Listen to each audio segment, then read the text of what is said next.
Oiron, un beau village du nord de Sèvres, aux richesses céréalières et viticoles, groupé autour de son magnifique château, bâti à partir du XVIe siècle par la famille Gouffier. Don Claude, le grand écuyer de France auprès de François Ier et Henri II, est à l'origine d'un cabinet de curiosités. En 1989, l'État a enrichi le patrimoine par la mise en place d'une collection d'art contemporain conçue spécifiquement pour le château. Et en 1993 est inauguré le premier volet de la collection Curios et Mirabilia.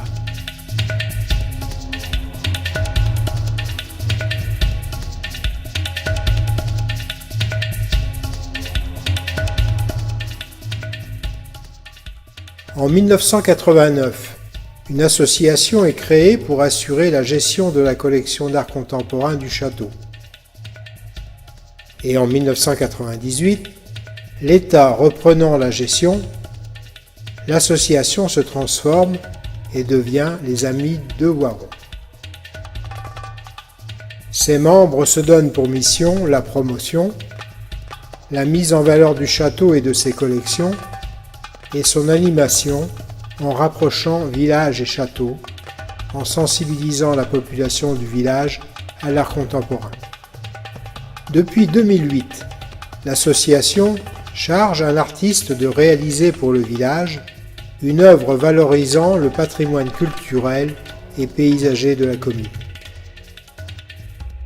Les œuvres ainsi érigées constituent un parcours de découverte appelé Secret en Orionie.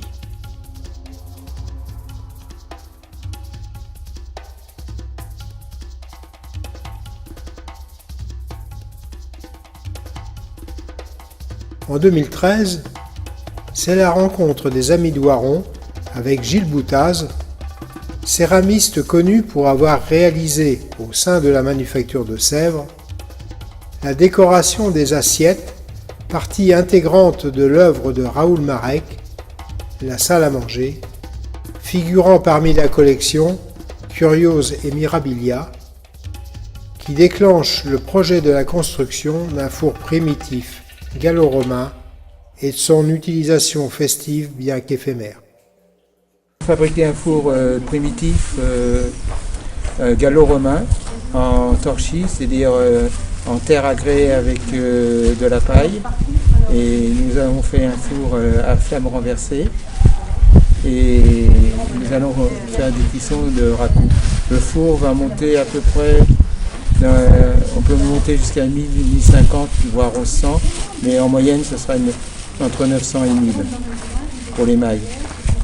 Donc chaque visiteur achèteront un bol, le décoreront et on leur cuira, on fera une cuisson ragoût.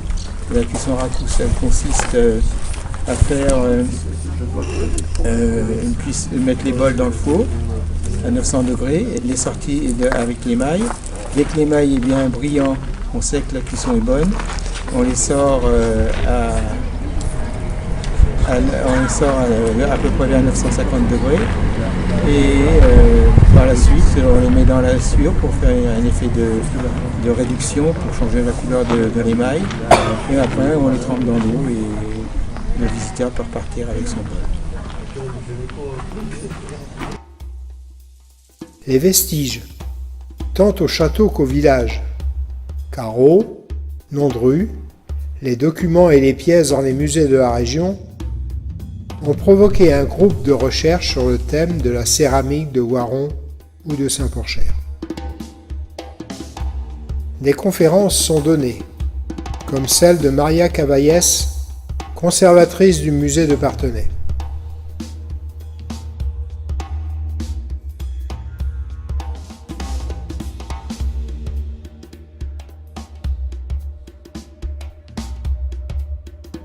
Les enfants des écoles ont été associés, comme avec tous les projets des Amis d'Oiron.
Un marché de potiers de toute la région se tient dans les rues du village le dernier jour.